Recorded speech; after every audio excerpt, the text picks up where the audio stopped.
Здравейте! Вие гледате Абсолютно свободно. Аз съм Петър Волгин. В този час, когато записваме това видео, мирът в Украйна изглежда много близко. Може би беше малко изненадващо на фона на последните събития, но все пак хубаво е, че има тази надежда, че оръжията в Украйна ще спрат. И като гледам тези 28 точки от плана, който беше представен пред медиите, те изглеждат напълно логично. Разбира се, не всички ще бъдат доволни, включително сигурно и от руска страна няма да бъдат доволни, но както и да е, тези точки отразяват реалността. Защото такава е реалността. Знаете ли кое беше най-абсурдното по време на тези близо 4 години военни действия в Украйна? Най-абсурдното беше как идеологията се опитва да победи реалността. Защото каква беше идеологията, която на нас ни сервираха? Имам предвид на нас не само в България, но и в почти всички държави от Европейския съюз. И в Съединените щати, разбира се, преди да дойде Тръмп. Идеологията гласеше следното. Русия е ужасна държава, Путин е ужасен човек. Ето те сега нападнаха тези ужасни хора, нападнаха добрата, чиста, светла, прекрасна Украйна, обаче добрата, чиста, светла, прекрасна Украйна с помощта на също толкова добрия, чист, прекрасен Запад ще победи лошата Русия и изобщо всичко ще бъде прекрасно. Както всяка елементарна идеология, и тази нямаше как да победи реалността. Защото знаете от историята, че винаги когато се е стигало до такъв сблъсък между идеологическите постановки и нещата в действителността, в крайна сметка побеждава действителността. А реалността беше съвсем различна от тази, която ви представяха пропагандистите. Тук имам предвид и анализатори, и журналисти, и политици от така евроатлантическия спектър. Разбира се, че Русия имаше всички основания да негодува не просто срещу моментното положение преди военните действия, а срещу всички тези събития, случвали се през последните 35 години. Защото е факт, че на Русия бяха давани обещания как НАТО в никакъв случай няма да се разширява на изток и тези обещания, както много добре знаем, не бяха спазени. Също така и бяха давани обещания как Украйна в никакъв случай няма да се присъедини към НАТО, но и това беше на път да не бъде спазено. И така както Съединените щати не биха допуснали руски контингенти, руски военен съюз да се настани в Мексико или в Канада, така и Русия нямаше как да допусне американски или натовски войски да се настанят в Украйна. И затова се стигна и до тази война. И тъй като Русия, както гласеше клишето, не превзе Киев за 3 дни, моментално тази идеологическа пропаганда започна обратната атака. След като не успя Русия да превземе Киев за 3 дни, значи Украйна с помощта на Запада ще победи Русия. И това ни го сервираха много дълго време се говореше за това от всякакви възможни трибуни. Което разбира се е пълен абсурд. Няма как тези две военни сили да бъдат сравнявани. Да, наистина, милиарди бяха излети в Украйна, не само за оръжие, не само за разузнавателна информация. Всъщност тази държава съществува благодарение на западната помощ. Ако не беше тази подкрепа от страна на Запада, Украйна отдавна нямаше да съществува. И в крайна сметка стигаме до днешния момент, когато виждате каква е ситуацията на фронта.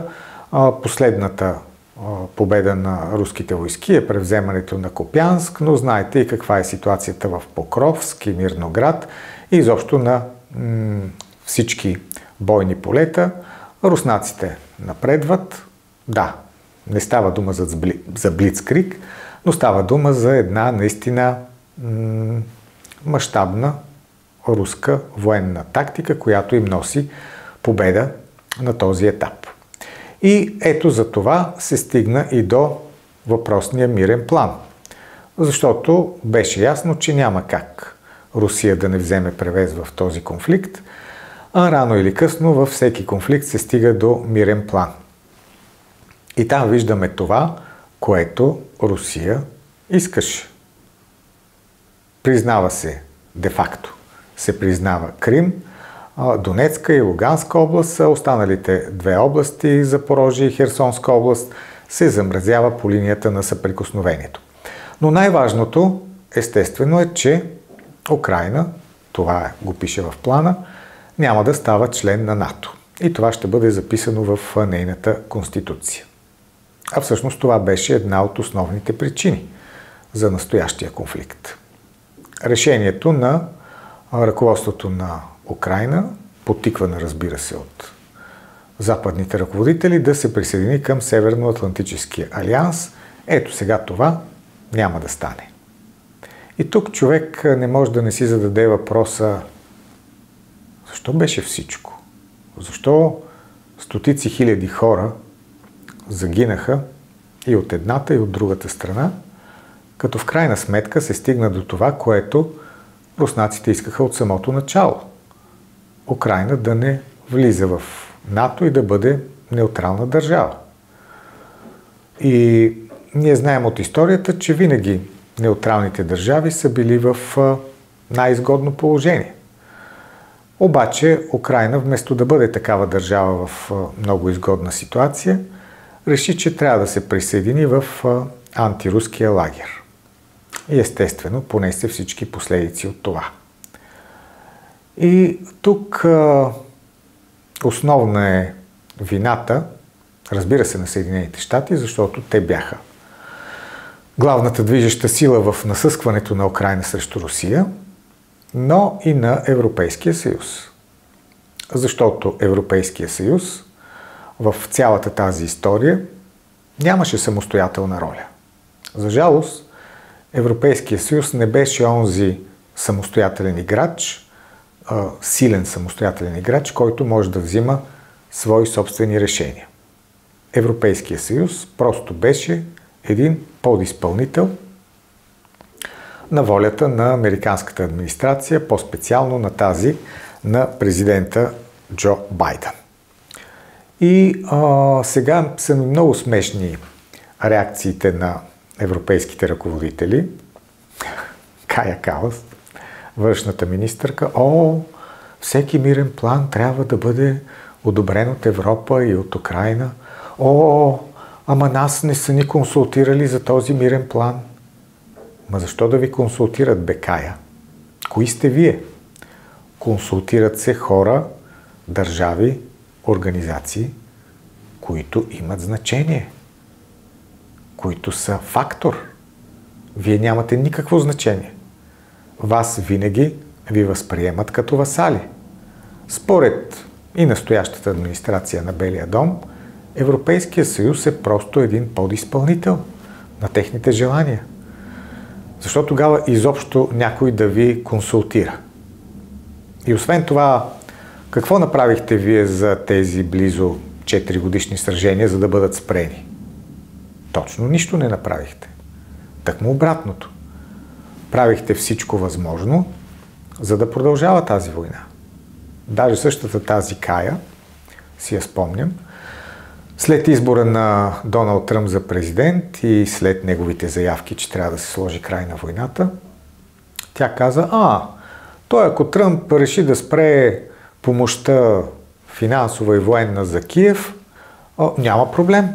Ние, Европа, Европейския съюз, ние ще подкрепяме Украйна, любимата им фраза тук, as long as it takes, колкото е необходимо.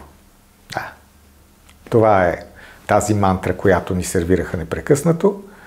И ето, в резултат на това ще подкрепяме колкото е необходимо, Европа в момента, Европейския съюз, е в тотална криза.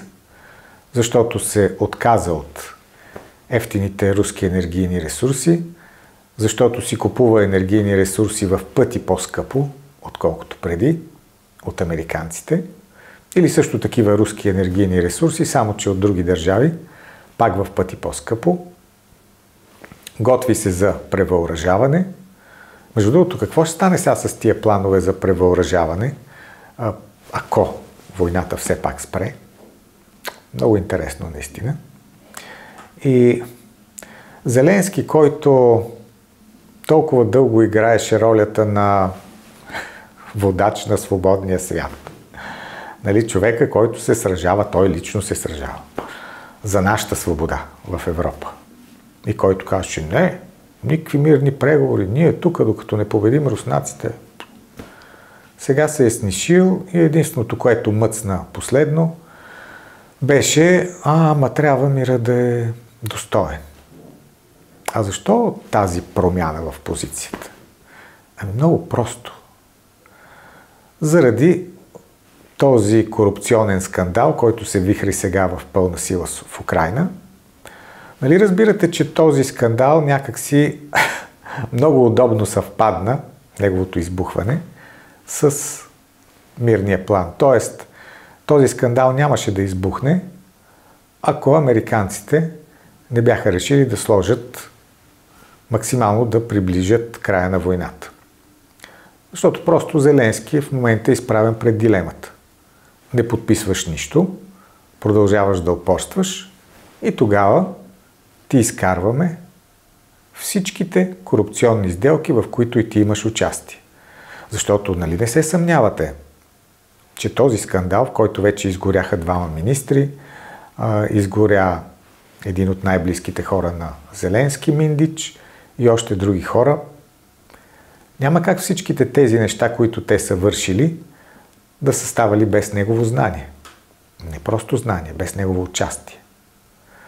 А въпросните антикорупционни звена, както сигурно се досещате, са на пряко подчинение съвсем не на официалните власти в Киев, а на официалните власти във Вашингтон. Така че оттам им казват докъде да продължат, докъде да продължат да ровят и най-вече да изкарват на повърхността и къде да спрат. Така че за това Зеленски сега е толкова тихичък и кротичък. Защото го е страх, че ще излязат неговите корупционни зависимости. А в момента, в който бъде подписан мирния договор, бъдете сигурни, че и скандалът ще затихне. И Зеленски ще бъде прибран от сцената. Защото там се предвижда в мирния план да има и избори, на които той едва ли ще участва, така че неговата песен е изпята. И тук ми е много интересно и смешно какво ще говорят всички тези, български пропагандисти, които последните 3-4 години обикаляха всеки ден студията и обясняваха какъв поред за свобода и демокрация е Зеленски и как Украйна. Разбира се, че ще победи, защото тя е добрата, тя е светлата страна, а пък Русия е тъмната страна. Аз не се съмнявам, че те винаги ще намерят начин да оправдаят своето поведение, но въпреки това е смешно. Същото си го мисля, разбира се, и за тези хора в Европа, които говориха така. Като започнете от Урсула фон дер Лайен, еврокомисарите им, евродепутатите, които ги слушам на всяка пленарна сесия, какви глупости говорят по тази тема.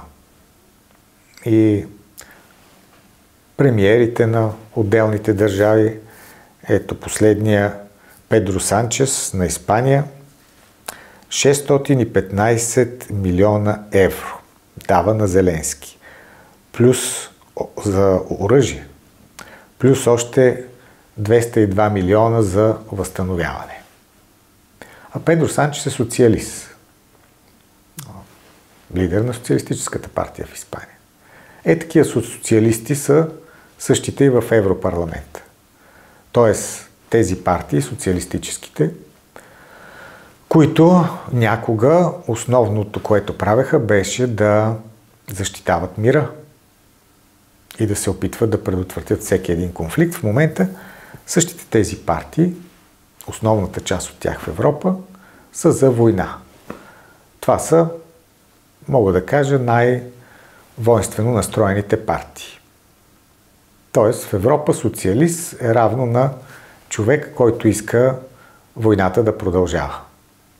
Ето виждате докъде стигна някога тази прекрасна социалистическа идея, как се изроди в момента в един глобалистки проект, който има за цел да всяка една държава, която е на различно мнение от хегемона, да бъде натикана в ъгъла. И ако не може да бъде унищожена, то поне да бъде намалено нейното влияние. Само че това нямаше как да се случи с Русия.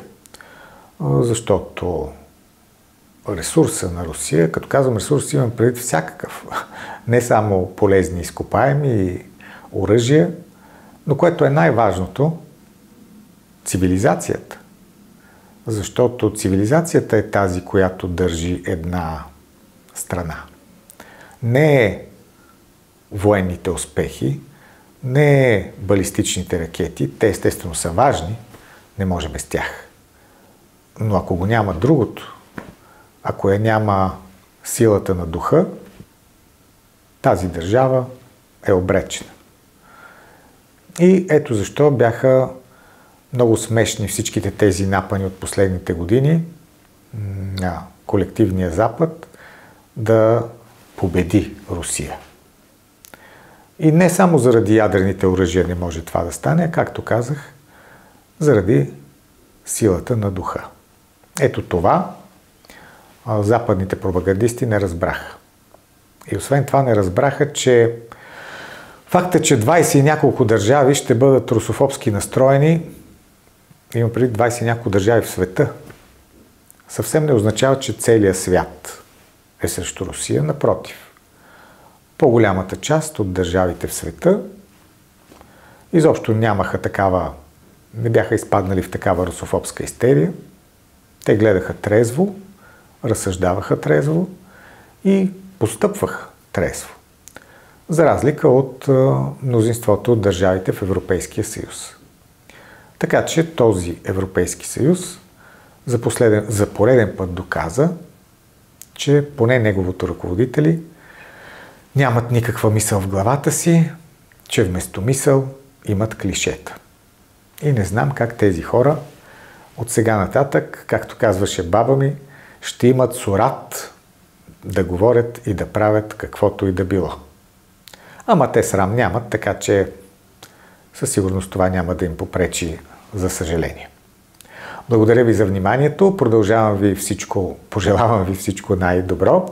Вие продължавайте да ни гледате, да се абонирате за нашия канал абсолютно свободно и да ни следите в другите социални мрежи, в Instagram, TikTok, Facebook.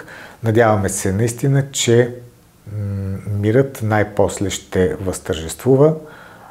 Няма значение кой има основната заслуга за това. Факт е, че оръжията трябва да спрат колкото се може по-бързо. Приятен ден!